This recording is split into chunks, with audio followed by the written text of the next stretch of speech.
Novel عشق تو N جنوں، رائٹر زہرا فاروق حسن، ایپیسوڈ نمبر 32۔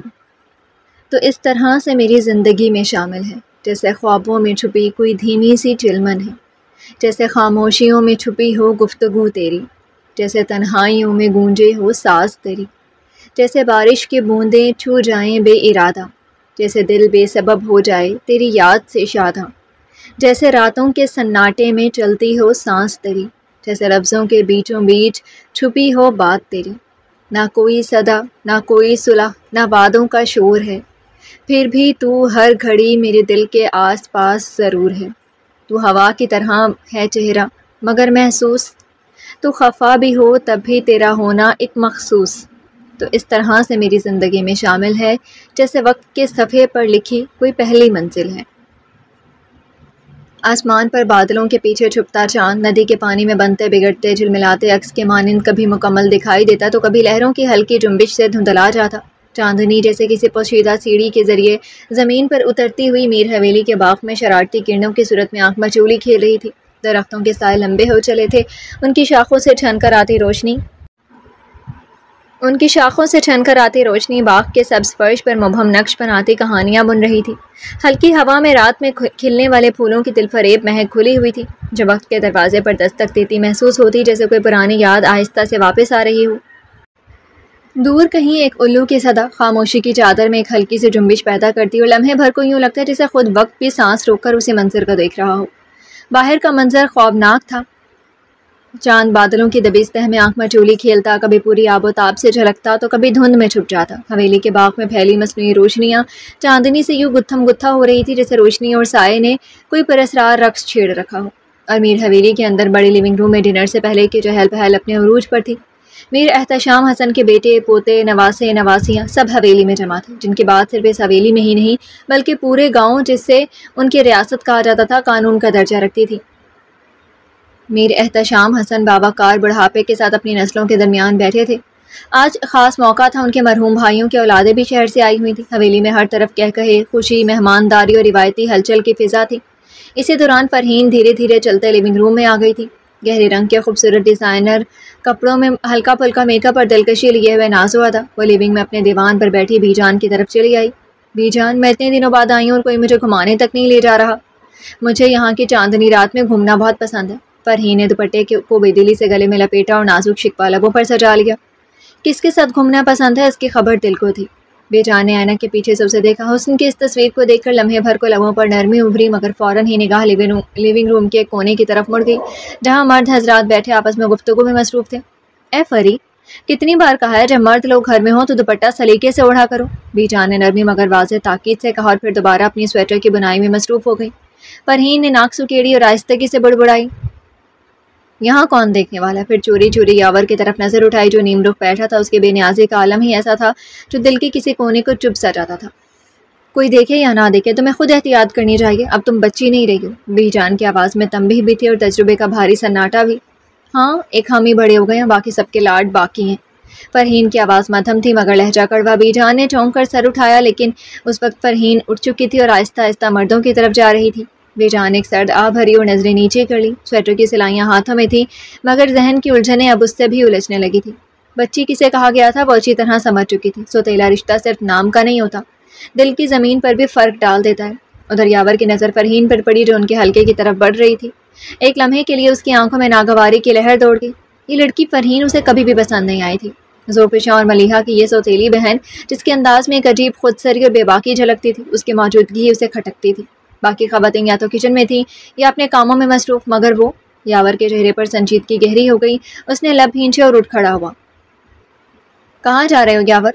اسے اٹھتے دیکھ کر داجی اور بابا جان نے دونوں نے چونک کر پوچھا۔ بس ذرا باہر ٹہلنے جا رہا ہوں، پھر آ کر بات کرتا ہوں، سنجیدگی سے جواب دے کر وہ پلٹا بھی نہیں، سیدھا تیز قدموں سے باہر نکل آیا۔ باہر باغ میں خاموشی تھی، صرف ہوا کی سرسراہٹ اور مصنوعی روشنیوں میں بھیگی چاندنی کا جادو پھیلا ہوا تھا۔ وہ آہستہ آہستہ قدم اٹھاتا باغ کی ایک طرف جا رہا تھا جب اسے دیوار کی اوٹ میں کسی کے دبے پاؤں چلنے کی آہٹ سنائی دی۔ نگاہ گھمائی تو نادیہ دکھائی دی، دبے قدموں سے کسی پرچھائی کی طرح باغ کے آخری کونے میں نصب دیوار کی طرف بڑھتی ہوئی۔ کہاں جا رہی ہو نادیہ؟ اس نے اونچی آواز میں پوچھا۔ نادیہ چونک گئی، جسے چوری پکڑی گئی ہو۔ وہ فوراً مڑی اور یاور کو سامنے کھڑا دیکھ کر اس کا رنگ بدل گیا۔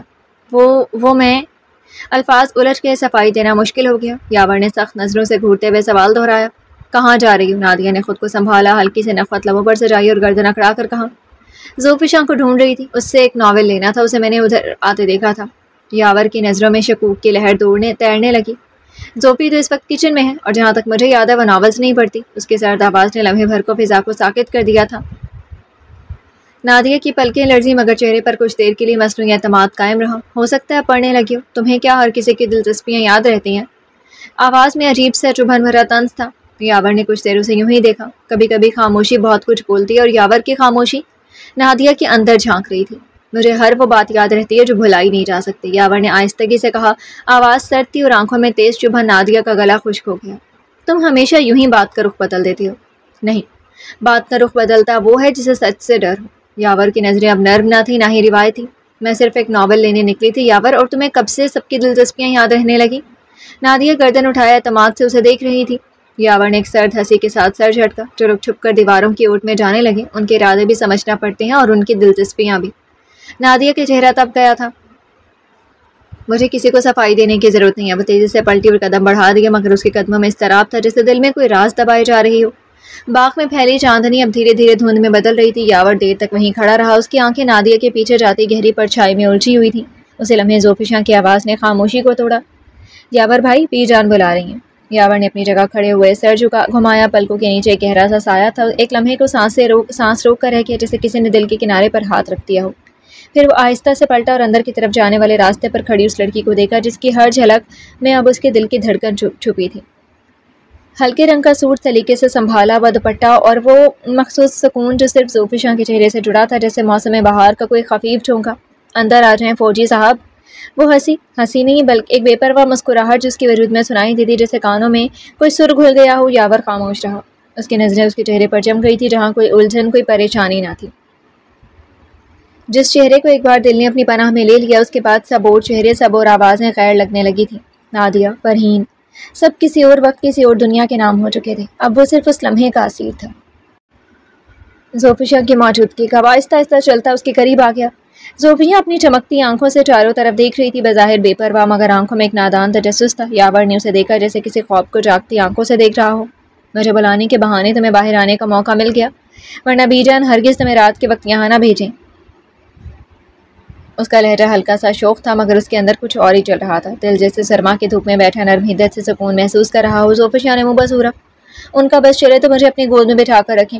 آپ ہی بتائیں کون سے جن میرے پیچھے آ سکتے ہیں؟ رات ہوتے ہی منع کرنے لگتی ہیں۔ یاور بے ساختہ ہنسا۔ وہ پہلی بار نہیں ہنسا تھا مگر اس بار اس کی ہنسی میں کوئی ایسی نرمی تھی جو صرف زوفشاں کے لیے مخصوص تھی۔ پھر وہ تھوڑا جھک کر اس کی آنکھوں میں جھانکنے لگا۔ ہو بھی سکتا ہے کوئی جن پیچھے پڑ جائے۔ لفظ جیسے خود بخود لبوں سے نکلے۔ زوفشاں چونکی نہیں، بس پلکیں ہولے سے لرزیں۔ شاید رنگ آنکھیں کچھ لمحے کو ٹھہری، پھر وہی نرمی، وہی معصومیت، جیسے وہ کسی انکہی بات سے اب بھی انجان ہو۔ آپ ہیں نا؟ آپ کو آگے کر دوں گی، جن صاحب سے کہوں گی پہلے آپ سے لڑیں۔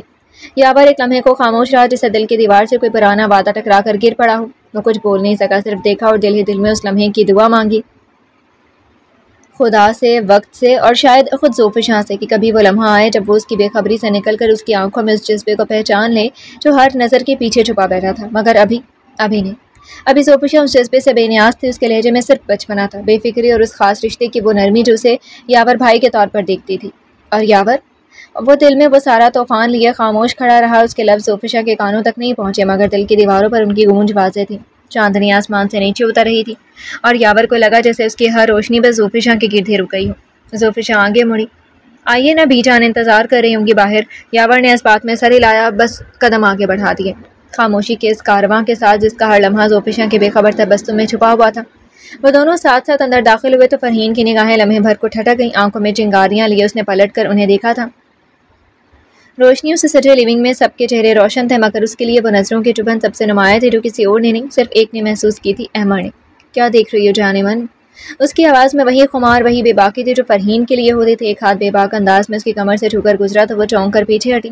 اپنی حد میں رہا کرو احمد۔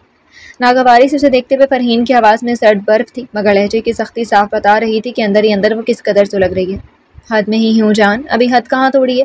احمد نے بے باکی سے آنکھ دبائی، چہرے پر وہی خبیث سا اطمینان جسے وہ جانتا ہو کہ کب، کہاں اور کیسے وار کرنا۔ دور رہ کر بات کرو مجھ سے۔ بازوں سے لگتے احمد کے بازوں کو دور کرتے ہوئے ایک خوف بھی تھا کہ کہیں کوئی دیکھ نہ لے۔ یہاں پہنچتی تو مجھ سے دور کیوں ہونے لگتی ہو پری؟ اس کی آنکھوں میں خلیج سی چمک تھی، وہ نظریں فرحین کے وجود پر گھما چکا تھا۔ یہاں آ کر تم پر جو شرافت کا خول چڑھ جاتا ہے، اگر اسے سلامت رکھنا چاہتے ہو تو مجھ سے دور رہو۔ فرحین نے دوپٹہ جھٹک کر اپنے کندھے پر درست کیا، وہ تیز لہجے میں بولی تھی۔ احمر ہنسا مگر ہنسی زہر آلود تھی۔ وہ کوئی عام مرد نہ تھا، وہ تھا جو رینگ کر بھی دلوں تک پہنچ جاتا تھا۔ میں تو جیسا ہوں ویسا ہی رہوں گا، مگر تم پر مجھے افسوس ہوتا ہے فرحین، تم جیسے شعلہ جوالا کو یاور ایک نظر بھی نہیں ڈالنا چاہتا۔ وہ نرمی سے بولا مگر لہجہ ایسا جیسے زخم پر نمک چھڑک رہا ہو۔ اس کے ہاتھ کی 2 انگلیاں فرحین کی ٹھوڑی کو چھونے کی جسارت کر گئی، مگر فرحین فوراً پیچھے ہٹی۔ نیچے ڈائننگ ہال میں سب لوگ جمع تھے، سیڑھیوں کی طرف یہ دونوں ذرا الگ تھے، کوئی نہ سن سکتا تھا نہ دیکھ سکتا تھا۔ یہ ان دونوں کے درمیان کی جنگ تھی، خاموش، گہری اور بہت کچھ کہہ جانے والی۔ بکواس بند کرو اپنی، وہ زخمی ناگن کی طرح پھنکاری، مگر جو ہی وہ اسے اپنے سامنے سے ہٹانے کو آگے بڑھی، احمر نے اس کی کلائی اپنی گرفت میں لے لی۔ مجھ سے بھاگنا ممکن نہیں ہے فرحین جان، یاور کے بدلے تمہیں بہت کچھ دینا ہوگا۔ احمر کی آنکھوں میں وہی پرانا غرور، وہی جیتنے کی ضد، وہی اندر تک کچھ جانے والا زہر تھا۔ فرحین نے تلخ مسکراہٹ کے ساتھ کلائی چھڑانے کی کوشش کی۔ پہلے تم زوفشاں کو اپنا بنا کر یاور کو میرا ہونے دو، پھر ہر شرط مان لوں گی تمہاری۔ احمر کے چہرے پر جو مسکراہٹ ابھری وہ فتح کی تھی۔ زوفشاں تو ہمیشہ سے میری تھی، تم نہیں جانتی فرحین، وہ ہمیشہ سے، ہمیشہ تک کے لیے میں نے اپنے لیے مانگ لینا ہے۔ صرف تمہارے کہنے سے؟ فرحین کی تنزیہ ایسی جیسے کسی پگھلتے لاوے کا شور ہو، وہ ابھی کلائی چھڑانے کی کوشش کر رہی تھی۔ داجی میری مٹھی میں، انہیں میری شرافت، میرے کردار پر مکمل یقین ہے۔ تم صرف دیکھتی جاؤ میں کیسے سب کچھ اپنے قابو میں لے کر آتا ہوں۔ وہ ایک زہر خند مسکراہٹ کے ساتھ بولا، جیسے یہ سب اس کی کوئی کامیاب چال ہو۔ تو ٹھیک ہے احمد، تم اپنے کھیل جاری رکھو، جس دن بساط پلٹ جائے گی اس دن میں اپنا وعدہ بھی پورا کر لوں گی۔ فرحین نے اب کلائی چھڑا لی تھی، آنکھوں میں روشنی تھی، زخمی مگر زندہ، اور وہ روشنی احمد کو لمحے بھر کو چونکا گئی تھی۔ تم جذباتی ہو فرحین، اور جذباتی لوگ ہار جاتے ہیں۔ وہ اب آہستگی سے کلائی چھوڑ رہا تھا جیسے بازی جیت لی ہو۔ نہیں احمد، تم نہیں جانتے، جذباتی لوگ ہارتے نہیں، صبر کرتے ہیں آنے والے وقت کا، اور جب وار کرتے ہیں نا تو دشمن کو سانس لینا بھول جاتے ہیں۔ میں سب کچھ چھین کر اپنے نام کر لوں گی کہ تم دیکھو گی۔ آنکھوں میں آنکھیں ڈال کر کوئی لاوا سا پگھل کر احمد کے سینے تک بھی پہنچ رہا تھا۔ وہ پلٹی، خود کو سنبھالا، دوپٹہ شانوں پر درست کیا اور ایک لمحہ احمد کی طرف نگاہ کی۔ اب سے ہر بازی کا آغاز مجھ سے ہوگا احمد۔ اور وہ نیچے اتر گئی، مضبوط قدموں، اونچے سر اور چہرے پر ایک ایسی خاموش عزم کے ساتھ جیسے کوئی زخم خوردہ پرندہ دوبارہ اڑان بھرنے جا رہا ہو۔ نادان لڑکی، وہ آہستہ سے بڑبڑایا، جیسے لفظوں کو چبا کر ادا کر رہا ہو۔ یہ نہیں جانتی کہ احمد سے مقابلہ کرنے میں کون سے خسارے سے اٹھانے پڑیں گے۔ اپنی ٹھوڑی کو 2 انگلیوں سے سلاتے ہوئے وہ عجیب سا مسکرایا۔ مسکراہٹ اس کے لبوں پر پھیلتی گئی، وہی مانوس زہریلی مسکراہٹ جو ہمیشہ کسی طوفان کا پیش خیمہ ہوتی تھی۔ احمد آسانی سے نہیں ہارتا، اور جب وہ کھیلتا ہے تو صرف جیتنے کے لیے، چاہے بازی کسی کی سانسوں کی ہی کیوں نہ ہو۔ آواز میں سکون تھا، لیکن اس سکون میں ایک جنگل کی خاموشی تھی، وہ خاموشی جو شکار سے پہلے ہر چیز کو ساکت کر دیتی ہے۔ ہم نے دل دے بھی دیا، عہد وفا لے بھی لیا، آپ اب شوق سے دے لیں جو سزا دیتے ہیں۔ آسمان پر چھائے بادلوں کی سیاہی نے شام کی گہرے سائے کو اور گہرا کر دیا تھا، جیسے وقت بھی ساکت ہو، لمحے بھی پیاسے ہوں، بوندوں کے برسنے سے پہلے کی گھٹن میں سانس لینا 2 بھر ہو جائے۔ سعید منزل اس وقت خاموشی کی چادر اوڑھے ہوئے تھی، ایسی خاموشی جو صرف باہر نہیں دلوں کے اندر بھی اتری ہوئی تھی۔ ایسا لگتا تھا جیسے ہر چہرہ کسی اور چہرے سے نظریں چرا رہا ہو، ہر دل خفگی سے بوجھل، اور ہر زبان پر ایک ایسی گرا ہو جو کھولنے کو کوئی تیار نہ ہو۔ ایسے ہی بوجھل کیفیتوں میں گھرے پول سائڈ کے کنارے سے ٹنکیریا سے نیچے اترنے والے 2 سٹیپس میں سے ایک پر حیات خاموش سی بیٹھی تھی۔ وہ بالکل ساکت تھی، جیسے وقت نے اسے وہیں روک دیا ہو۔ سامنے کچھ فاصلے پر ایلیا یوشا کے ساتھ بیٹھا تھا، یوشا جو پچھلے 2 دنوں سے شاید سانس لینا بھی ایلیا کے ساتھ ہی سیکھ رہا تھا، صبح آفس جانے سے پہلے، شام آفس سے آنے کے بعد، حتیٰ کہ راتیں بھی اب ایلیا کے پاس بسر ہو رہی تھی، اور وہ کہیں بہت پیچھے رہ گئی تھی۔ وہ اپنی تھوڑی مٹھی پر ٹکائے بے حس نگاہوں سے سامنے دیکھ رہی تھی، مگر اس کی سوچیں اس منظر میں کہیں بھی موجود نہ تھی۔ ایسے کیوں بیٹھی ہو حیات؟ تابش کی آواز پر وہ چونکی جیسے کوئی خواب سے جاگا ہو۔ اس نے سر اٹھا کر انہیں دیکھا، پھر پھیکی سے مسکراہٹ کے ساتھ نظریں جھکا لیں۔ بس ایسے ہی۔ تابش نے دور بیٹھے یوشا اور ایلیا کو دیکھا، پھر اپنے پینٹ گھٹنے کے پاس کھسکا کر تھوڑے اوپر کی اور خاموشی سے اس کے قریب وہیں سٹیپ پر بیٹھ گئے۔ تم دونوں میں کوئی ناراضگی چل رہی ہے؟ آواز نرمی لیے ہوئے تھی، مگر آنکھوں میں تشویش صاف چھلک رہی تھی۔ نہیں، بس ایک لفظ جسے دل نے زبان تک آنے سے پہلے کئی بار توڑ کر واپس دھکیل دیا۔ لیکن مجھے ایسا کیوں لگتا ہے جیسے تم دونوں ایک دوسرے سے کٹے ہوئے ہو، بات تک نہیں کر رہے۔ جو کچھ ہوا وہ واقعی اچھا نہیں تھا، مگر اللہ کے کرم سے ایلیا محفوظ ہے۔ پھر تم دونوں نے ایسے فاصلے کیوں اگا لیے ہیں؟ وہ سب جانتے تھے، محسوس کرتے تھے۔ تابش کے لہجے میں وہی شفقت تھی جو بڑے بھائیوں کی آنکھوں میں جھانکتی ہے۔ حیات نے کوئی جواب نہ دیا، صرف سر ہلایا نفی میں۔ یہی تو غم ہے کہ وہ کچھ کہتا بھی نہیں۔ اگر احمد کی بات سے ناراض ہے تو کہے تو صحیح، وہ کہے اور میں اپنی صفائی دے سکوں۔ پر وہ خود سے الجھ رہی تھی اور وہ الجھاؤ اس کے چہرے پر تحریر تھا۔ تابش نے رخ موڑ کر گہری سانس لی۔ میں یوشا سے بات کرتا ہوں، پوچھتا ہوں کیا ہوا ہے تم دونوں کو۔ وہ ابھی اٹھے ہی تھے کہ حیات نے بے ساختہ ان کا ہاتھ تھام لیا۔ نہیں بھائی پلیز نہیں، بات کچھ نہیں ہے۔ اس کی آواز میں لرزش تھی، آنکھوں میں نمی۔ کہا نا کچھ نہیں ہے ہمارے درمیان، بس میں بہت ڈر گئی ہوں۔ ایلیا کے ساتھ جو کچھ ہوا اس نے مجھے ہلا کر رکھ دی ہے، بھولنا مشکل لگ رہا ہے۔ تابش کچھ لمحے اسے دیکھتے، چہرے پر تلاشتے رہے، پھر خاموشی سے واپس بیٹھ گئے اور نرمی سے اس کے سر پر ہاتھ رکھا۔ ڈرنے کی کوئی بات نہیں ہے بچے، انشاءاللہ آئندہ ایسا کبھی نہیں ہوگا۔ ہم سب ہیں اور جب تک ہم ہیں ایلیا کو کوئی چھو بھی نہیں سکتا۔ ان کی آواز میں عزم تھا اور اسے یقین۔ مجھے یقین ہے بھائی، یقین ہے نا؟ تو پھر ابھی اٹھو یہاں سے، سب کے ساتھ بیٹھو، ہنسو بولو، بلکہ سنو میں ثنا کو فون کرتا ہوں، وہ کب سے آ رہی ہے اور اب تک پہنچی بھی نہیں۔ تابش نے نرمی سے اس کے ہاتھوں سے چھڑا کر موبائل نکال لیا۔ حیات نے بمشکل مسکراہٹ لبوں پر سجائی اور آہستگی سے بولی، رہنے دے بھائی، وہ کل کے لیے پیکنگ کرنے گئی ہے، ڈنر تک آ جائے گی۔ تابش نے اس بات میں سر ہلایا، کل یوشا سب کو گاؤں لے جانے والا تھا، کسی نے اسے روکا بھی نہیں، شاید اس تبدیلی سے وہ سب تھوڑا تازہ ہوا کا سانس لے پائیں، شاید وہ رات جو سب کے ذہنوں پر سیاہ دھند کی طرح چھائی ہوئی تھی ذرا ہلکی ہو جائے۔ اچھا ادھر سے اٹھو، اب میرے ساتھ چلو۔ تابش نے اس کا بازو تھاما اور نرمی مگر اسرار سے اسے کھڑا کیا۔ وہ خود اسے لے کر اس سمت بڑھنے لگے جہاں یوشا اور ایلیا بیٹھے تھے۔ حیات جیسے بے جان قدموں سے ان کے ساتھ چلنے لگی۔ کیا باتیں ہو رہی ہیں باپ بیٹے میں، اتنی گہری کے آس پاس کی خبر ہی نہیں۔ تابش ہنستے ہوئے یوشا کے برابر والی کرسی پر بیٹھ کے اور ساتھ ہی حیات کو پاس بیٹھنے کا اشارہ دیا۔ ڈیڈ مجھے گاؤں کے بارے میں بتا رہی تھی، ایلیا نے فوراً جواب دیا اور یوشا کے لبوں پر ہلکی سے مسکراہٹ ابھری۔ گڈ، ڈیڈ نے جو نہیں بتایا وہ میں بتا سکتا ہوں۔ تابش نے شوخی سے یوشا کی طرف دیکھا۔ یوشا کی پیشانی پر ہلکی سی تیوری چڑھ گئی۔ میں ایسا کیا چھپا سکتا ہوں؟ تابش نے کہا دباتے ہوئے کہا، بہت کچھ، مثلاً یہ کہ تم نے بچپن میں گاؤں میں شرارت پر ہمارے ڈیڈ سے مار بھی کھائی تھی۔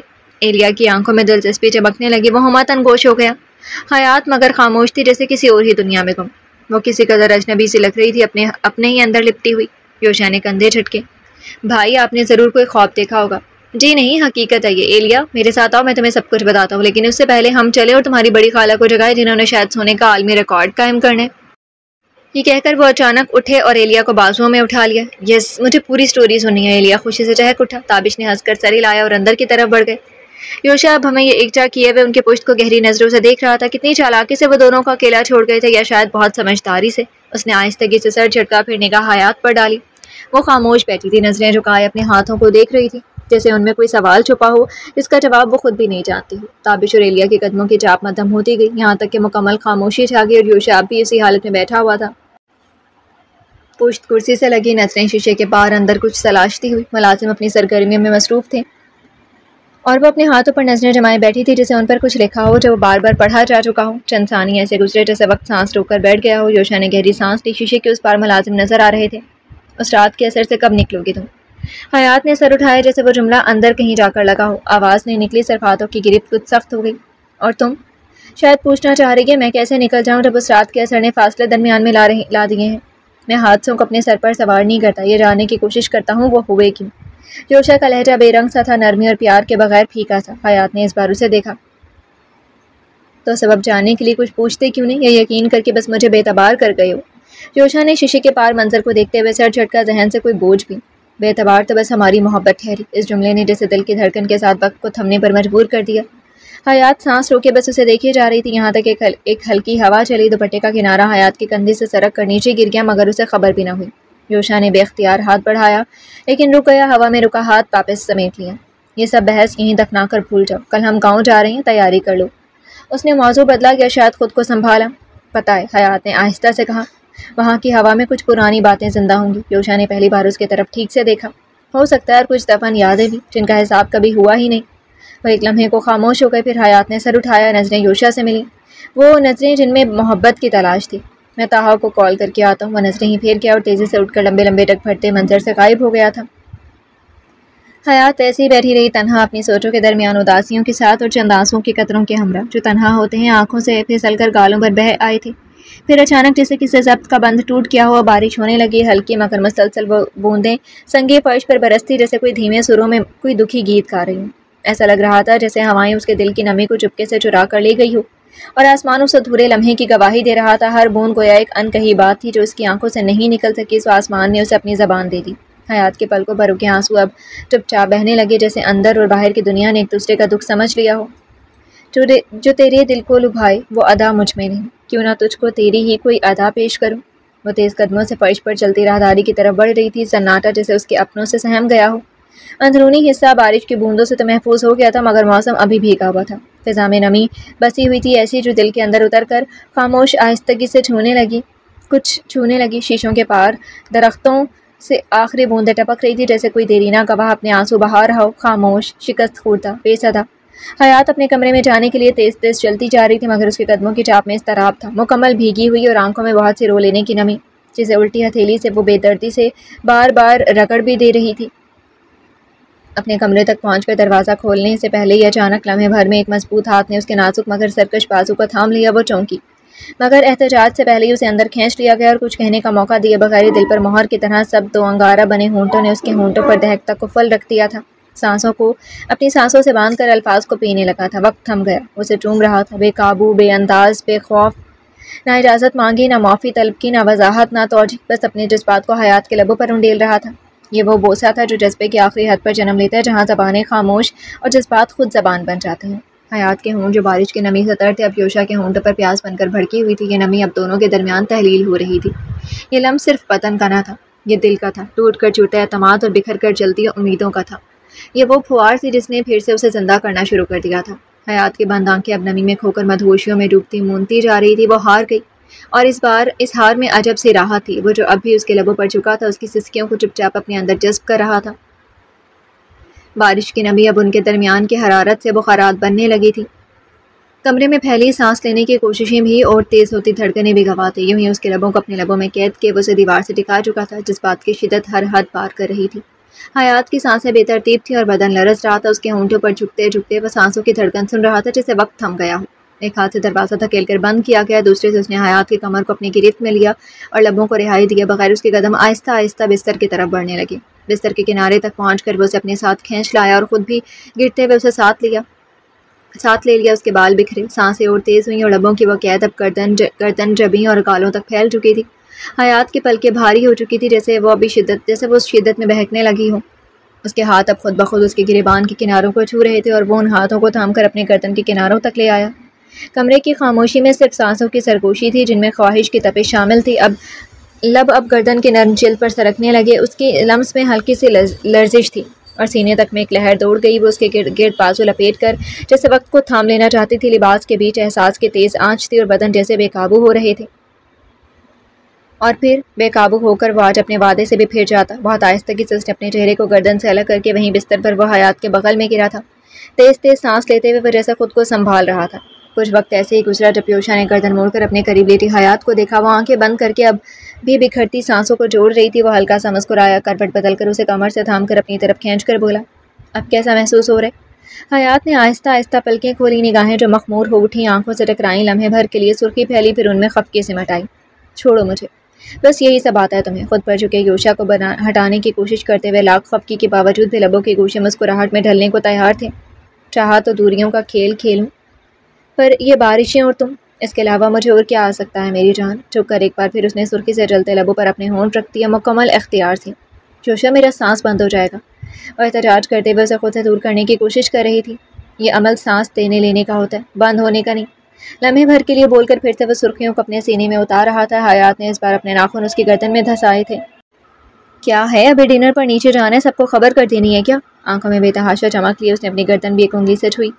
مجھ سے ناراض کیوں تھے؟ اتنے بیگانہ کیوں بن گئے تھے؟ معلوم ہے 2 دن سے میں کس کرب سے گزری ہوں۔ وہی سوال پوچھا جو دل میں آگ کی طرح سلگ رہا تھا۔ سوال میں وہ رات سلگ رہی تھی جو جواب کے منتظر تھی۔ میں اور ناراض، وہ ہلکے سے مسکرایا، تو نہیں ہوں۔ آنکھوں میں ہلکی سی نمی بھی آ گئی تھی۔ یہ اس رات کا درد تھا جو چھلکنے کو بےتاب تھا۔ کبھی نہیں تھا، نہ ہوں تم سے جو اب کبھی ناراض نہ ہونے کا وعدہ کیا، وہ توڑ کر خطاوار نہیں ہو سکتا۔ چھپ کر اس نے آنکھوں پر ہونٹ رکھ دیا۔ پھر مجھے کیوں ایسا لگا کہ پھر سے تمہارا اعتبار کھو چکی ہوں؟ ہم پھر سے سازشوں کا شکار ہو گئے ہیں؟ میں شدت جذبات سے آواز روندھی اور یوشا نے اسے سمیٹ کر اپنے بازوؤں میں بھر لیا اور یوں ہی سینے سے لگائے ہوئے اٹھ کر بیٹھ گیا۔ یہ اس لیے تھا کہ میں کسی کو یقین دلا رہا تھا کہ ہمارے بیچ رنجشیں پھیل گئی ہیں، ہمارے تعلق کو توڑا جا سکتا ہے، انہیں لگے وہ کامیاب ہو رہے ہیں۔ حیات نے جھٹکے سے سر اٹھا کر اسے دیکھا۔ یوشا کے چہرے پر سنجیدگی چھائی ہوئی تھی اور آنکھوں میں تپش۔ پر ایسا کیوں؟ یوشا نے گہری سانس لے کر کہا، اگر میں ایسا نہیں کروں گا حیات، تو بہت سا سچ سامنے نہیں آئے گا۔ مجھے ہم دونوں کی حقیقت جاننی ہے۔ اب مجھے وہی کرنا ہے جو وہ چاہتے ہیں، وہ سب جو انہیں ہم سے لاپرواہ کرتے، ہمارے بچے کو محفوظ کرتے۔ حیات بس اس کی شکل دیکھ رہی تھی، جہاں سختی بھی تھی اور اس کے لیے بے تحاشا پیار بھی۔ یوشا نے گیلے بالوں کو بکھرے پن کو اپنی انگلیوں میں سمیٹا۔ تمہیں عزت بھری زندگی دینے کا وعدہ کیا ہے نا، تو پہلے تمہارے ماضی کو صاف کر کے پاک کرنا ہوگا، ہر جھوٹ کا پردہ چاک کرنا ہے۔ جس جھوٹ کے سبب تم نے بہت اذیتیں جھیلی ہیں، وہ جو کچھ کہہ رہا تھا سمجھ میں نہیں آ رہا تھا، مگر یقین کی ڈور تو بس دل باندھ رہا تھا۔ تم جو بھی کرو بس مجھ سے دور مت ہونا، اور ناراض بھی نہیں۔ یوشا کے سینے سے لپٹ کر وہ سکون سے آنکھیں بند کر گئی۔ دن اور رات کا سارا عذاب دھل چکا تھا۔ یوشا نے جھک کر اس کا سر چوما۔ میں جو بھی کروں بس تمہیں چھوٹا سا کوپریشن کرنا ہوگا، اس مشکل کو حل کرنے میں تمہیں میری چھوٹی سی ہیلپ کرنی ہے۔ کیسی ہیلپ؟ حیات کے ہاتھ اب اس کے داڑھی کو چھو رہے تھے۔ کچھ خاص نہیں، بس وہی سب جیسے یہاں آنے پر تھی۔ وہ مسکرایا، مانے کیزے سے بھری مسکراہٹ۔ حیات نے آنکھیں سکیڑی۔ اس کا مطلب ناراض رہوں، دور رہوں اور برا بھلا کہتی رہوں اور گالیاں بھی دوں؟ گالیاں نہیں تو تمہارے ہونٹی چبا جاؤں گا۔ چپ کر، ایک دم سے اس نے اس کے ہونٹوں کو اپنے ہونٹوں سے کھینچا تھا۔ سالم کراہ کر اس کے سینے پر مکہ مارا۔ تمہارا قصور ہے۔ سرخی سے جل اٹھے لبوں کے کو نرمی سے چوم کر وہ مسکرایا۔ دور ہٹو مجھ سے، ہم دونوں کو دور رہنا ہے نا۔ بیڈ روم سے باہر، اندر تو تمہیں میں اب کھا جانے والا ہوں۔ جھک کر وہ اس کے گالوں پر گردن پر بے تحاشا اپنی داڑھی رگڑ رہا تھا۔ ہلکی ہلکی چپتی ہوئی میٹھی جلن سے جذبات تک گدگدا اٹھے تھے، ارمان جاگ کر دھڑکنوں کو چھیڑنے لگے۔ یوشا چھوڑو نہ، چبھ رہی ہے۔ وہ اب ہنس رہی تھی، ابھی تک ہنسی ہونٹوں سے روٹھی ہوئی تھی اور اب جیسے پھول سے کھلتی ہوئی یوشا کے سینے میں ہلچلوں کے ساتھ ارمانوں کی آگ لگا رہی تھی۔ چبھنے دو۔ یوشا کی آواز میں ایک عجیب سی نرمی، ایک مدہوشی سے کھلی ہوئی تھی، جیسے وہ لمحہ لمحہ جذبات کے کسی خمار میں ڈوبا ہوا اور زبان سے نکلے الفاظ محض الفاظ نہیں بلکہ اس کے اندر کے طوفان کی باز گشت ہو۔ اس نے نرمی سے مگر شدت سے حیات کو اپنی باہوں میں لیا اور پل بھر میں اسے بستر پر گرا دیا۔ یوشا کی سانسیں حیات کی گردن پر سلگ رہی تھی، وہ لمحے جس سے رک گئے ہوں۔ فضا میں خاموشی کے ساتھ ایک انجانی حدت کھل گئی تھی۔ حیات کا بدن ابھی بھی بارش کی نمی سمیٹے ہوئے تھا اور یوشا کے ہاتھ آہستہ آہستہ اس پر رینگ رہے تھے، جیسے وہ اسے یقین دلا رہے ہوں کہ ہر زخم، ہر اندیشہ اب اس لمس سمیٹ جائے گا۔ کیا کر رہے ہو؟ حیات کی آواز کانپ گئی، وہ پل میں سہم گئی۔ یوشا کے چھونے کی شدت اس کے وجود پر بکھرتی ہوئی جیسے ایک انجانی تپش بن گئی تھی۔ بس یہ یقین دلا رہا ہوں کہ میں ناراض نہیں ہوں، اور سب سے بڑھ کر یہ کہ میں نے تمہارا اعتماد نہیں توڑا۔ حیات، یوشا نے اس کی انگلیاں اپنے ہاتھوں میں جکڑ لیں۔ اس کی گرفت مضبوط تھی، جیسے وہ خود سے الگ ہوتا دیکھنے سے خائف ہو۔ گردن کی رگوں پر اس کی سانسوں کی تپش جیسے ایک سچائی کا اعلان ہو۔ مجھے یقین آ گیا، پلیز، مگر ابھی نہیں، حیات نے دھیرے سے کہا۔ اس کے لفظوں میں التجا تھی، نرمی تھی اور تھکن بھی۔ نہیں، اب نہیں، تمہیں یہ بھی جاننا ضروری ہے کہ میں تم سے کتنا شدت سے۔ یوشا، وہ رات جو احمد نے بات کہی تھی نا۔ اچانک وہ لمحہ ٹھٹک گیا۔ یوشا کا چہرہ تن گیا، اس کی آنکھوں میں ناراضی، حیرت اور ناگواری سب بیک وقت ابھر آئے۔ ابھی ضروری ہے اس کا ذکر؟ دانت پر دانت رکھے اسے تاؤ سے دیکھا۔ حیات نے جھٹ سے سر ہلا دیا۔ کر لو، ہاں بات کر لو اس کی۔ ہمیشہ سے تمہیں معلوم ہوتا ہے کہ مجھے بہکنے سے کیسے روکنا ہے، کیسے یہ ثابت کرنا ہے کہ تم کتنی زبان کی پکی ہو۔ وہ جو ایسے تاؤ سے بول رہا تھا، حیات کا دل بغاوت پر آمادہ نہ ہو جائے تو کون سی خطا؟ میں ہوں زبان کی پکی، تبھی تو دیکھو تم نے اب تک کتنی بار بے ایمانی کر لی۔ ہاتھوں میں اس کا چہرہ تھامے ہوئے وہ ہنسی دبائے ہوئی تھی۔ یہ بے ایمانی نہیں، میرا حق ہے جو تم ہڑپنے کے چکر میں ہو۔ جھک کر اس نے اس کی ناک چومی اور بستر پر سیدھا گر گیا۔ حیات تیزی سے کروٹ بدل کر اس کے سینے پر آ گئی۔ یوشا پل کے جھپکائے بغیر اسے دیکھتا رہا، جیسے وہ اندازہ لگانے کی کوشش کر رہا ہو کہ حیات کے دل میں کیا چل رہا ہے۔ پارٹی والی رات احمد نے جب بولتے لبوں پر اس نے اپنا انگوٹھا رکھا، مجھے معلوم ہے وہ جان بوجھ کر ایسی باتیں کر رہا تھا تاکہ مجھے لگے کہ تم بے وفا ہو۔ وہ جانتا ہے کہ میری کمزوری کیا ہے، وہ جانتا ہے کہ تم میری سب سے بڑی کمزور نس ہو، اور اسی پر وار کرنا چاہتا ہے۔ وہ یوشا کی آنکھوں میں دیکھتے ہوئے حیات کی آنکھیں حیرت سے بھر کر نم بھی ہو چکی تھیں۔ وہ بہت برے انسان ہے یوشا، مجھے تو اب سوچ کر خود سے نفرت ہوتی ہے کہ میں نے ان پر اعتبار کرنے کی غلطی کی تھی۔ زخمی آواز سے لے کر آنکھوں میں ابھری نفرت یوشا کو جھٹکا سا لگا تھا۔ میں جان گئی ہوں کہ جو ہاتھ ہمارے خلاف سازش کر رہے تھے ان میں ایک ہاتھ احمد کا بھی ہے۔ وہ اس کی آنکھوں میں ابھرا سوال پڑھ کر بہت مشکل سے مسکرائی، شرمندگی بھری مسکراہٹ۔ لیکن تمہیں کیسے یقین آیا کہ وہ واقعی ہم دونوں کو الگ کرنا چاہتے ہیں، کہ ان کی مسکراہٹوں کے پیچھے کچھ اور ہے؟ اس کی آواز میں اب الجھن تھی، جیسے اس نے پہلی بار یہ بات اس انداز میں سنی ہو۔ ریزورٹ والی رات میں نے تم دونوں کی باتیں سن لی تھی۔ یہ کہہ کر حیات خاموش ہو گئی۔ اس کی آنکھوں میں ایک نمی تیرنے لگی تھی، جیسے وہ پلٹ کر اس رات کے سناٹے کو محسوس کر رہی ہو۔ یوشا پر سوچ نظروں سے اسے دیکھ رہا تھا۔ میں نے اس رات سب سن لیا تھا۔ احمد تم سے جو کچھ کہہ رہے تھے، وہ جس قدر گھناؤنے انداز میں میرا ذکر کر رہے تھے، ہماری محبت کا مذاق اڑا رہے تھے، میرا سودا کر رہے تھے، وہ سب سن کر میں اندر سے ٹوٹ گئی تھی۔ مجھے لگا تم بس، یوشا نے آہستہ سے کہا، جیسے اس کے لب کپ کپا گئے ہوں۔ گزرے درد بھرے لمحے کی خاموشی میں وہ دونوں اپنی اپنی شدتوں میں بھیگتے جا رہے تھے۔ یوشا کے چہرے پر اس رات کی چھاپ ابھی باقی تھی۔ گزرے درد بھرے لمحے کی خاموشی میں وہ دونوں اپنی اپنی شدتوں میں بھیگتے جا رہے تھے۔ یوشا کے چہرے پر اس رات کی چھاپ ابھی باقی تھی۔ وہ چپ تھا، جیسے وہ پل دوبارہ جی چکا ہو۔ حیات کی نگاہیں اس پر جمی تھی، وہ سچ جاننا چاہتی تھی۔ تم نے کیوں مجھے سب نہیں بتایا؟ ان کے بارے میں، ایگریمنٹ کے بارے میں؟ میں نے اس لیے کچھ نہیں کہا تھا، یوشا نے آہستگی سے کہنا شروع کیا، کیونکہ میں چاہتا تھا کہ احمد اپنے ارادے کھل کر دکھائے۔ میں جانتا تھا وہ مجھے آزما رہا ہے، میں جانتا تھا کہ تم کبھی نہ کبھی یہ حقیقت جان ہی جاؤ گی۔ اور اگر میں کچھ کہتا تو تم یہ سمجھتی کہ میں تمہیں یقین دلانے کی کوشش کر رہا ہوں، مگر میں چاہتا تھا کہ سچ خود بولے بنا میرے کہے۔ حیات کے چہرے پر درد، الجھن، عذاب اور دکھ کی ملی جلی کیفیت تھی۔ کتنی گہرائی سے جانتا تھا وہ اسے، کتنی شدت سے چاہتا آ رہا تھا اسے، کبھی ساتھ نہ چھوڑا، جدا رہ کر بھی، خفا ہو کر بھی، ہمیشہ بس اس کے لیے جیا۔ حیات کے چہرے پر وہ کیفیت تھی جو لفظوں سے بیان نہیں ہوتی تھی، جسے وہ خود کو سنبھالنے کی آخری حد پر کھڑی ہو، جیسے اندر کچھ ٹوٹ چکا ہو، بکھر چکا ہو، مگر وہ ٹکڑوں کو سینے میں دبائے آنکھوں سے باہر نہ آنے دے رہی ہو۔ یوشا اس کی آنکھوں میں دیکھ رہا تھا، وہ آنکھیں جو برسوں سے اس کے لیے محبت کے ساگر چھلکاتی رہی، اب ان آنکھوں پر اپنی جان بھی لٹا دینی ہے۔ میں جانتا ہوں تمہیں حیات، بہت گہرائی ہے، تمہاری خاموشی، تمہاری خفگی، تمہارا چھپانا، سب سمجھتا ہوں۔ وہ دھیرے سے بولا جیسے لفظوں سے حیات کو چوٹ نہ پہنچے۔ کبھی ساتھ نہ رہے مگر کبھی دور بھی نہ ہوئے، ہم خفا ہوئے، ہم خاموش رہے، جدا ہو گئے مگر جیے ہمیشہ ایک دوسرے کے لیے۔ محبت کبھی نہیں قتل کی ہم نے، اسے زندہ دفن کیا تھا، اور جب اب وہ اٹھی ہے تو سب کچھ چھین جائے پر یہ نہیں چھوٹے گی۔ حیات کی پلکیں لرزی، جیسے اندر کوئی بندھن ٹوٹا ہو، نرم ہونٹ کپ کپائے مگر کوئی لفظ باہر نہ آیا۔ یوشا نے آہستہ سے دونوں بازو پھیلائے اور حیات کو اپنی آغوش میں لے لیا۔ وہ لمحہ جیسے وقت کے درمیان ٹھہر گیا ہو۔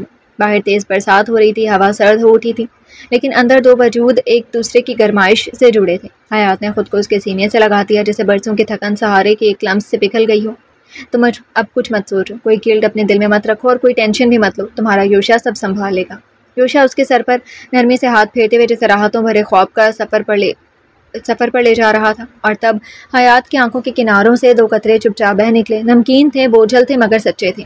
وہ آنسو جو کہہ رہے تھے مجھے معاف نہ کرو، بس سمجھ لو جب تم میرے سامنے ہو، میری باہوں میں، میرے دل کے اتنے قریب، تو دل کہتا ہے بس یہ لمحہ تھم جائے، کوئی ہمیں آواز نہ دے، کوئی ہمیں پھر نہ توڑے، تم کچھ نہ کہو، میں کچھ نہ مانگوں گا، بس تم یہ سر میرے سینے پر رکھے رہو اور مجھے یقین دلاتی رہو کہ میری محبت رائیگاں نہیں گئی ہے۔ خوشبو کی طرح گزرو میرے دل کی گلی سے، پھولوں کی طرح مجھ پر بکھر جاؤ کسی دن۔ کمرے کی کھڑکی کھلی تھی، باہر شام دھیرے دھیرے باغ پر اتر رہی تھی۔ بارش تھمی نہیں تھی مگر اب اس کا شور پہلے سا تیز نہ تھا۔ کچھ دیر پہلے تک بارش کی رم جھم جیسے پورے گھر کی چھتوں اور کھڑکیوں کی شیشے کو بجا رہی تھی، مگر اب اس شور میں ایک خاموشی شامل ہو چکی تھی، خاموشی جو بارش کے بعد کے معنی تیزی سے لپٹی ہوئی ہوتی ہے۔ ایسے میں وہ اپنے کمرے میں مصروف سے تھی۔ بیڈ کے کنارے پر ایک بڑا سا کھلا بیگ رکھا تھا، بیگ کے ارد گرد بکھرے کپڑے، کچھ طے شدہ، کچھ بکھرے ہوئے، اس کی مصروفیات کا پتہ دے رہے تھے۔ الماری کا دروازہ کھلا تھا اور ثنا مسلسل اس کے اندر سے کپڑے نکال کر بیگ میں رکھ رہی تھی۔ ہر 2 قدم کے فاصلے پر اس کا جسم، اس کی آواز، اس کی سانس جیسے تھمی ہوئی لگتی۔ پینٹ پر ہلکی گلابی قمیض، اس کے بال پیچھے ایک ڈھیلے سے جوڑے میں بندھے ہوئے اور ہاتھوں کی حرکات میں تیزی۔ دل میں ایک اضطراب تھا، ایک الجھن جو 2 دن پہلے والے حادثے کے بعد کسی تیز دھوپ کی طرح روح پر پڑی تھی۔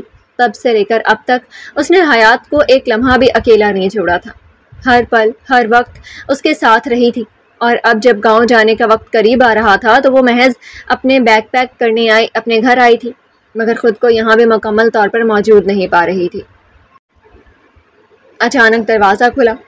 بڑی جلدی ہو رہی ہے یہاں سے جانے کی؟ وہ چونکی، آواز بالکل سامنے سے آئی تھی۔ دروازے کی چوکھٹ پر توحا کھڑا تھا، ہاتھ میں مگ تھامے، بھیگی ہوئی سے مسکراہٹ لبوں پر، نہ لہجے میں شکایت تھی، نہ طنز، نہ کسی خاص جذبے کی شدت، ایک عام سا سادہ سا انداز تھا، مگر اسی سادگی میں کچھ ایسا تھا کہ ثنا نے اپنے اندر پھیلی گھبراہٹ کو کچھ دیر کے لیے تھم جانا محسوس کیا۔ حیات سے وعدہ کر کے آئی تھی کہ بس کپڑے رکھ کر فوراً واپس آ جاؤں گی، لیکن جلدی کرتے بھی 2 گھنٹے ہو گئے۔ اس کی آواز مصروف تھی، جیسے خود کو اس سے خفا ظاہر کر رہی تھی۔ وہ الماری سے بیڈ تک اور بیڈ سے پھر دراز تک جاتی رہی۔ توحا نے کمرے کا جائزہ لیا، اس پر ایک بھرپور نظر ڈالی اور آہستہ سے بولا، اگر ہم ادھر ہی رک جائیں تو؟ یہ جملہ اس کے چلتے ہاتھوں کو لمحے بھر کو تھما گیا تھا۔ اس نے گچھمبے سے اس کی طرف دیکھا۔ توحا نے ایک لمبا گھونٹ لیا اور بستر پر آ بیٹھا۔ تمہیں کس نے روکا ہے؟ رہو، ویسے بھی تمہیں فرصت کہاں ہے، میں کیا کروں گی یہاں رک کر؟ ثنا کا لہجہ ایک بار پھر شکایتی سا ہوا، ایسا لگ رہا تھا جیسے اس نے کئی دنوں سے کہی نہ گئی باتوں کو ایک جملے میں سمیٹ دیا ہو۔ توحا نے مسکرا کر تائید کی، فرصت واقعی نہیں، آج بھی نائٹ ڈیوٹی ہے۔ وہ بستر کی پشت سے ٹیک لگا کر بیٹھ گیا جیسے کسی تھکن سے چور ہو، مگر اندر کہیں کوئی سکون تلاش رہا ہو۔ ثنا نے خفگی سے دیکھا۔ ان 2 دنوں میں آج وہ اسے اپنے سامنے دیکھ رہی تھی، اس حادثے والی رات کے بعد جیسے وہ غائب ہو گیا تھا، کوئی خبر نہیں، کوئی پیغام نہیں، آج وہ اس کی شکل دیکھ رہی تھی۔ فرصت نہیں ہے تو یہاں کیوں بیٹھے ہو؟ جائیں اپنی ڈیوٹی نبھائیں، اور میں تو یہی کہوں گی کہ ہمارے ساتھ جانے کی بھی ضرورت نہیں، ڈیوٹی از فرسٹ۔ اس کی آواز میں ہنسی نہیں تھی مگر طنز بھی نہیں، جیسے وہ صرف حقیقت بیان کر رہی، دل کے اندر دبی ہوئی سچائی۔ توحا نے تائید میں سر ہلایا۔ گڈ، میں بھی یہی سوچ رہا ہوں، جانے کی کیا ضرورت ہے؟ مزے سے کافی کا آخری گھونٹ پیا اور مگ سائے ٹیبل پر رکھ دیا۔ ثنا کے اندر جیسے کچھ چٹخا ہو، بہت خاموشی سے۔ میرا بھی یہی خیال ہے، نہ آپ کو ضرورت ہے جانے کی، نہ آپ کے عزیز دوست کو۔ اس کی آواز کانچ جیسی تھی، نرم بھی، نازک بھی اور ٹوٹنے والی بھی۔ توحا نے اس کی طرف دیکھا ایک بار پھر، مکمل دھیان سے۔ پھر تم دونوں خوشی خوشی جا رہی ہو؟ ہم آج کل بہت اداس ہے، کپڑے تہہ کرتے ہوئے مکمل بے نیازی سے کاندھے بھی جھٹکے۔ وہاں جا کر انشاءاللہ اس حادثے کو بھولنے کی کوشش کریں گے، کچھ دن گاؤں کی کھلی ہوا میں سانس لیں گے، فل انجوائے کریں گے۔ توحا اب اس کی طرف تھوڑا سا جھک گیا، گھٹنے موڑے، ہاتھ بستر پر رکھے، آنکھوں میں ایک مختلف سی دلچسپی ابھری۔ اور ثنا نے سرسری سے نظر ڈال کر اسی مصروفیت سے کہا، اور اپنے بچے کے ساتھ مل کر سب کچھ بھلا دیں گے، تابش بھائی آپی سب ساتھ ہوں گے، ہر جگہ گھومیں گے، زرینہ سے بھی ملیں گے۔ اللہ جانے اس مچھر سے اس کی شادی ہوئی کہ نہیں۔ وہ رکی، پھر جیسے کچھ یاد کر کے دھیرے سے مسکرا دی۔ پتہ نہیں اس کی کمینی اماں مانے گی یا نہیں، بیچاری اس مونچھوں والے راشد سے شادی کی حسرت میں موٹی ہوئی جا رہی تھی۔ توحا نے کہا تو نہیں لگایا، مگر ہنسی اس کے چہرے پر اتر آئی تھی۔ لوگ حسرت میں موٹے بھی ہو جاتے ہیں، یہ تو پہلی بار سن رہا ہوں۔ وہ تکیہ کھینچ کر کوہنی اس پر ٹکا کر لیٹ گیا، اس کے دل کی دھڑکن میں ایک اندیکھی انسنی خوشی کی لہر دوڑنے لگی۔ ہوتے ہیں، کیوں نہیں ہوتے؟ جب ڈپریشن ہوتا ہے تو کچھ لوگ کھانا شروع کر دیتے ہیں۔ واہ کیا لاجک تھا۔ توحا پوری دلچسپی سے اسے دیکھے جا رہا تھا۔ ابھی تکیے پر کوہنی ٹکائے لیٹا ہوا تھا، اس کی نظریں ثنا کے چہرے پر جمی ہوئی تھی۔ ثنا کی آنکھوں میں چھپی خفگی تھی، مگر اس خفگی کے پیچھے جو جذبہ چھپا ہوا تھا وہ وہی جانتا تھا۔ وہ چپ سی ہو گئی تو وہ بولا، بولتی رہوں، میں تو ہوں ہی سننے کے لیے۔ شاید اکسا کر لڑنے کے فل موڈ میں تھا۔ میں کیا پاگل ہوں جو فضول میں بولتی رہوں؟ اور تمہیں کیا؟ جائیں اپنی ڈیوٹی انجام دے۔ میری بات سننے کو کب سے فرصت ہو گئی آپ کو؟ پہلے جیسے تم میں سے کوئی بات ہی نہیں رہی۔ اس نے کپڑے تہہ کرتے ہوئے آہستگی سے مگر جلے بھنے ہوئے انداز میں کہا، جیسے دل کی کوئی پرانی پرچی چپکے سے اس کے ہاتھ میں آ گئی ہو۔ اس نے مسکرایا، پہلے جیسا مطلب؟ ہماری شادی کو جمعہ 8 دن ہوئے، ایسے شکوہ کیا جا رہا ہے جیسے برسوں ہو گئے ہوں۔ ثنا نے اس کی طرف نہیں دیکھا، بس ہونٹوں کو بھینچے وہ بیگ کا زپ بند کر رہی تھی۔ ہاتھوں کی حرکت میں اب آہستگی آ گئی تھی۔ توحا نے کروٹ لی، اب وہ پوری طرح اس کی طرف متوجہ ہو چکا تھا۔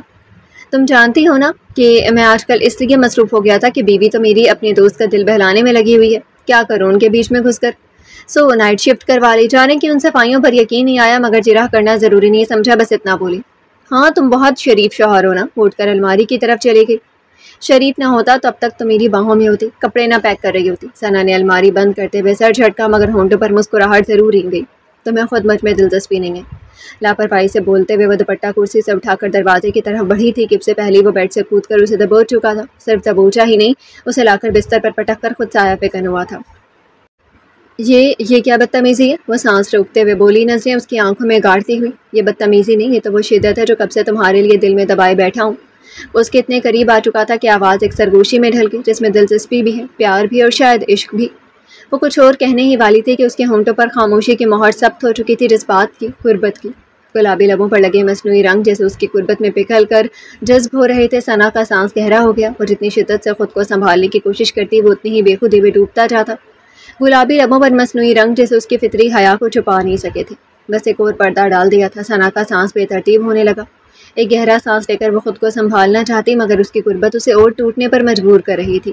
اس کی سانسوں میں کچھ ایسا تھا جیسے ہر سانس میں کوئی خواہش لپٹی ہو، جیسے وہ صرف سانس نہیں لے رہا تھا بلکہ سانسوں سے اس کو چھو رہا تھا، اسے محسوس کر رہا تھا۔ وہ ایک ایک سانس چنتا، جیسے برسوں کی پیاس اس لمحے میں بجھانی ہو۔ کبھی اپنی سانسوں کو اس کے لبوں میں گھول دیتا جیسے خود کو اس میں پگھلا دینا چاہتا ہو۔ ثنا نے آنکھیں بند کر لیں۔ اس لمحے میں وقت رک سا گیا اور وہ دونوں سانسوں کی ایک ایسی زبان بولنے لگے جس کا ترجمہ الفاظ میں ممکن نہ تھا۔ یہ صرف قربت نہ تھی، یہ کسی پیاس کا اظہار تھا، ایک ایسی پیاس جو لمس سے نہیں روح سے بجھتی ہے۔ لمحے بیتے اور جب سانسیں تھکیں، توحا نے اپنا چہرہ اٹھایا تھا۔ بارش سے بھیگتا موسم ثنا کے چہرے پر بھی چھا گیا تھا۔ تو اب تمہیں پتہ چل گیا ہوگا کہ مجھے تم میں کس قدر دلچسپی ہے۔ اپنا انگوٹھا ٹوڑی پر رگڑتے ہوئے آواز میں مدھم گلابی نشہ بھی گھلا ہوا تھا۔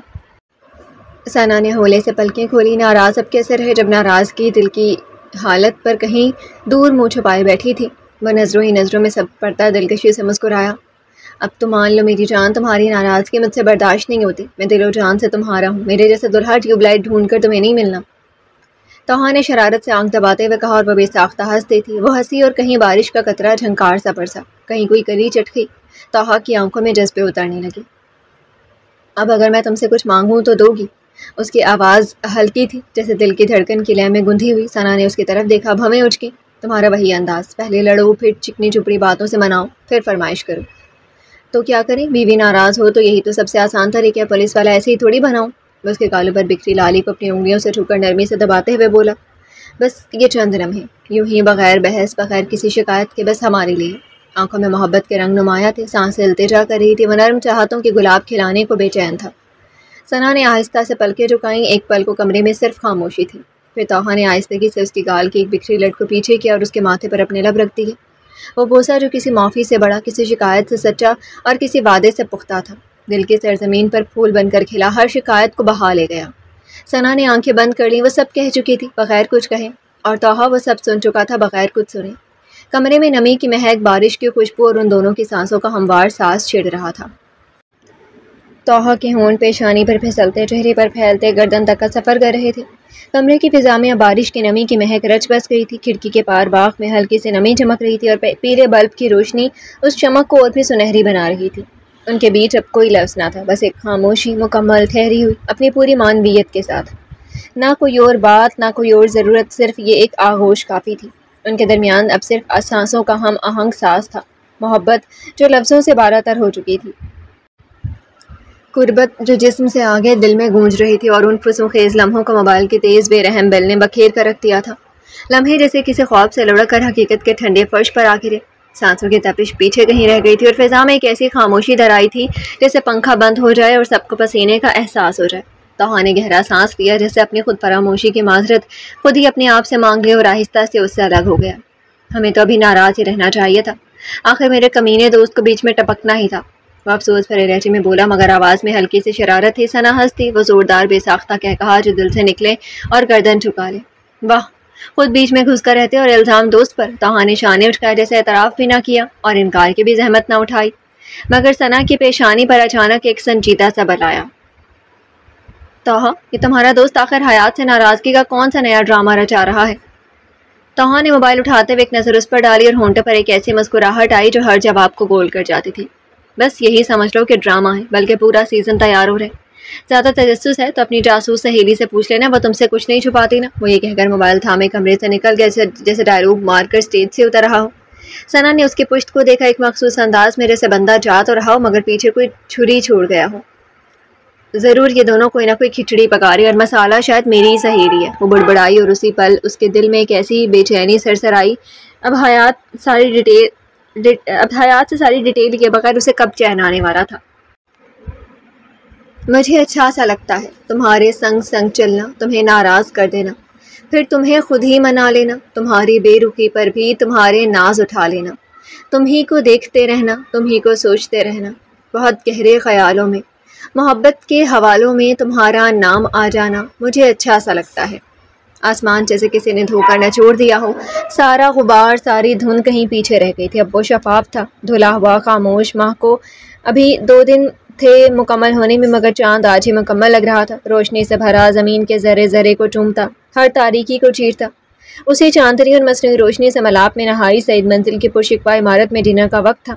خاموشی کے باوجود بھی کہیں کوئی نہ کوئی خوشی کی لہر دوڑتی ہوئی دلوں کو شاد کر رہی تھی، اور ان سب کے بیچ جیسے وقت ٹھہر گیا ہو۔ کھانے کی میز پر سبھی موجود تھے، بس توحا ثنا کو چھوڑ کر چلا گیا تھا۔ آج اتفاقاً تھا یا سازش کہ فرحین ملک بھی ڈنر کے ٹائم موجود تھی۔ انہوں نے پلیٹ اپنی طرف کھسکانے سے پہلے اچٹتی مگر گہری نظر ہر چہرے پر ڈالی، ایک ایک پر، جیسے کسی خاموش حساب کتاب میں مصروف ہوں، خاص طور پر حیات اور یوشا پر، جو الگ الگ کرسیوں پر بیٹھے تھے، ایک دوسرے سے کٹے ہوئے چہرے پر اجنبیت کی سنجیدگی لیے۔ حیات، کھا کیوں نہیں رہی ہو؟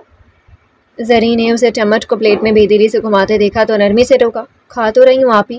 وہ زبردستی مسکرائی، کتنا مشکل ہے خود کو ناراض اور اداس ظاہر کرنا جب اندر سے دل جھومنے کا ہو رہا ہو۔ اس نے ایک چور نظر یوشا پر ڈالی، وہ سر جھکائے کھا رہا تھا، چہرہ سرد بے تاثر، جیسے کچھ محسوس ہی نہ کرتا ہو۔ ایکٹر کہیں کا، اگر سب نے کچھ دیر پہلے بیڈ روم والا یوشا دیکھا ہوتا تو کوئی مانتا کہ یہ وہی شخص ہے۔ حیات کے دل میں کوئی احساس چٹکی سا کاٹ گیا، جیسے کسی نے اندر ہی اندر کچھ چھو لیا ہو، بنا اجازت، بنا آواز، کوئی خمار سے لپٹا مدہوش کرتا سرشاری سے ڈوبا۔ حیات، طبیعت تو ٹھیک ہے نا؟ تابش شام سے ہی اس کے چہرے کی زردی اور آنکھوں کی نمی سے الجھے ہوئے تھے، ان کے لہجے میں وہ مخصوص نرمی تھی جو صرف کسی اپنے کے لیے نکلتی ہے۔ وہ بے چارگی سے مسکرائی، میں ٹھیک ہوں بھائی۔ اب سب کی نظریں اور اداس اور غمگین ہونے کا ناٹک کرنا۔ اس نے بلا وجہ ہی ثنا کے پاؤں پر پاؤں مار دیا تھا۔ وہ جو مست مکن سے ایلیا کو کھلانے کے ساتھ خود بھی کھانے میں مشغول تھی، ہڑبڑائی، کچھ تو مدد کر۔ حیات کی طرف دیکھ کر اس نے گلا کھنکھارا، پلکیں جھپکی اور فوری منچ پر اتری۔ بھائی وہ بھائی کیا ہے نا، یوشا نے ڈانٹ دیا اسے، کافی برا بھلا کہا۔ تب سے یہی حال ہے اس کا۔ اسی ڈانٹ ڈپٹ کے اثر سے بیچاری اداس ہے، ایسا لگ رہا تھا جیسے کسی اسکرپٹڈ ڈرامے کا بہترین سین ہو، اور ثنا اس کی ماہر اداکارہ۔ صفائی سے یوشا پر سارا ملبہ ڈال کر وہ پھر سے ایلیا کی پلیٹ میں لگ گئی جیسے کچھ ہوا ہی نہ ہو۔ یوشا نے جھٹکے سے سر اٹھایا، نگاہ حیات پر جا ٹھہری۔ وہ آنکھوں میں نمی بھر لائی تھی۔ اب یہ آنسو اصلی تھے یا ڈرامے، وہی جانتی تھی۔ یوشا نے دانت پر دانت جمائے۔ ابھی غمگین ہونے کی ایکٹنگ نہیں ہو رہی تھی، اور اب یہ آنسو والے ڈرامے۔ یوشا، تم نے کیوں ڈانٹا حیات کو؟ تابش نے کچھ کہنے کی بجائے سیدھا الزام دیا۔ میں دیکھ رہا ہوں تمہارا بگڑا ہوا مزاج۔ حیات کا کیا قصور ہے جو تم مجھ سے یوں ناراض ہو؟ زریں بھی اب قدرے حیران نظروں سے یوشا کو دیکھ رہی تھی، اور فرحین بس وہی تھی جن کے چہرے پر بلا کا سکون تھا، جیسے سب کچھ ان کی مرضی سے ہو رہا ہو، جیسے وہ تماشا دیکھنے نہیں تماشا رچانے آئی ہوں۔ ایسا لگتا ہے وہ سب حیات کی لاپرواہی سے ہوا۔ ثنا نے بڑی لاپرواہی سے تبصرہ کیا۔ یوشا دانتوں پر دانت جمائے پلیٹ پر چکی مفت کے جہیز کو گھو رہا تھا۔ یہ جہیز بنا، جہاں فتنہ فساد پھیلانا ہے وہاں یہ باہیں پھیلا کر کھڑی ہوتی ہے۔ وہ آنکھوں میں غصہ لیے حیات کو بھی گھو لیتا تھا۔ ایک تو اس کے پیٹ میں کچھ بچتا ہی نہیں، 2 منٹ پہلے کی بات اور بات ادھر تک پہنچا دی۔ یوشا کی گھورتی نگاہ پھر حیات کی طرف مڑی۔ وہ ابھی ناک بار بار سکیڑ رہی تھی جیسے بہت سا پانی ضبط کر رہی ہو اور اسی میں ڈوب جانا چاہتی ہو۔ ڈیڈ، آپ نے ماما کو کیوں ڈانٹا؟ ایلیا نے ایک دم تیوری چڑھا دی۔ ہاں میری جان، بس تیری کمی رہ گئی تھی اس کمرشل بریک میں۔ یوشا نے دل ہی دل میں دانت پیسے۔ دیکھا جائے تو قصور حیات کا ہی نکلتا، فرحین نے اپنے مخصوص ٹھہرے لہجے میں کہا، جیسے محض ایک حقیقت بیان کر رہی ہو۔ لاپرواہی سے بچے کو چھوڑ کر کسی پرانے جاننے والے سے ملاقات میں مصروف تھی، اور پھر بات ادھوری چھوڑی تھی مگر زہر پورا اترا تھا۔ فرحین کی آنکھیں جلتی سلگتی تھیں، وہ محض تماشا نہیں دیکھ رہی تھی، وہ ہر چہرے پر اثر تلاش کر رہی تھی۔ اور حیات جیسے اس کے اندر کوئی بند دروازہ ایک دم سے کھل گیا ہو۔ وہ اچانک کرسی کے پیچھے سرکاتی اٹھ کھڑی ہوئی، آنکھیں سرخ، سانس تیز۔ یوشا نے چونک کر نگاہ اٹھائی۔ یہیں بیٹھی رہی تو ابھی سب کچھ کھول دوں گی، اس جوان بڑھیا کے لتے لوں گی کہ تم سب ڈرامے بھول جاؤ گے۔ اس کے چہرے پر وہی ضبط کی سرخی تھی جو تماشے میں خاموشی سے چھپتی ہے۔ وہ بغیر کچھ کہے ڈائننگ روم سے نکل گئی، قدم تیز مگر آواز دبائی ہوئی۔ مام، آپ؟ تابش بولنے ہی والے تھے کہ یوشا نے بات کاٹ دی۔ بھائی کوئی بات نہیں، ڈنر کریں آپ لوگ۔ اس کا لہجہ سرد نہیں تھا، نرمی لیے تھا، مگر ایسی نرمی جو اندر کی تھکن چھپانے کا ہنر بن جائے۔ اسے عادت ہے سب کا کھانا خراب کرنے کی۔ ایک تلخ سا تبسم ہونٹوں پر آیا اور فوراً ہی غائب ہو گیا۔ تابش کچھ کہنا چاہتے تھے، آنکھوں میں سوال تھا، غصہ بھی، تشویش بھی، مگر وہ کچھ نہ کہہ سکے۔ زری نے چپ چاپ پانی کا گھونٹ بھرا، اور فرحین اب اس کے چہرے پر سکون نہیں، فتح تھے، خاموش زہریلی فتح، جیسے کسی پرانے بدلے کی پہلی قسط پوری ہو گئی ہو۔